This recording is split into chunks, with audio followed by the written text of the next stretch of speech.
يا ترى ايه الفرق ما بين جرح في البق، جرح خلع الضرس، او الجرح اللي موجود في اي مكان تاني في الجسم، في الدراع، في الرجل، في اي منطقه؟ الجرح اللي في البق ده جرح لا عليه اي غط ولا عليه بلاستر ولا عليه اي حاجه تعزله عن البيئه اللي حواليه.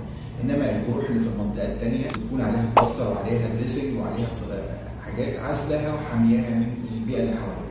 فبالتالي الجرح اللي في البق هو اكتر جرح معرض ان يحصل فيه تلوث ما بعد الخلع او الجراحه.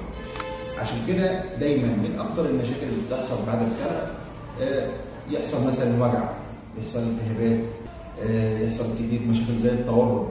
ده نتيجه ايه؟ نتيجه ان جروح البق دايما مش بتكون متغطيه او معزوله عن الميه والاكل والتغير في درجات الحراره اللي بيحصل طول اليوم.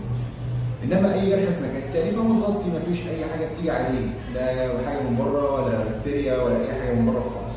فبالتالي احنا بننصح دايما بعد الخلع ان الدريسنج او الشاشه اللي بيكون محطوط في مكان الخلع او بعد الجراحه يفضل موجود على قد ما نقدر في المكان، يعني مش اقل من ساعتين مثلا، عشان اول حاجه يكون جلطه دمويه اللي هي بتوقف الدم المستمر في المخ. دايما بعد الخلع ان احنا بننصح ان يكون في نظافه للفم دايما باستخدام المضمضات عشان تمنع اي بقايا اكل ولا اي حاجه انها تخش جوه مكان الخلع وممكن تعمل تلوث في المكان ده. غير كده احنا بننصح دايما ان ما فيش اي حاجه خارجيه مثلا لا صباع المريض ولا لسان المريض يجي دايما عند مكان الخلع، منعا يكون مصدر عدوى يعمل تلوث في الجرح ده بعد الخلع، وتبدا تحصل مشاكل زي ورم مثلا، الم شديد جدا، ويجي المريض يقول يا دكتور انا خلعت وبعد ما خلعت مش مرتاح، انا في وجع عندي، شوف يا دكتور يكون في حاجه متسابه ولا اي حاجه.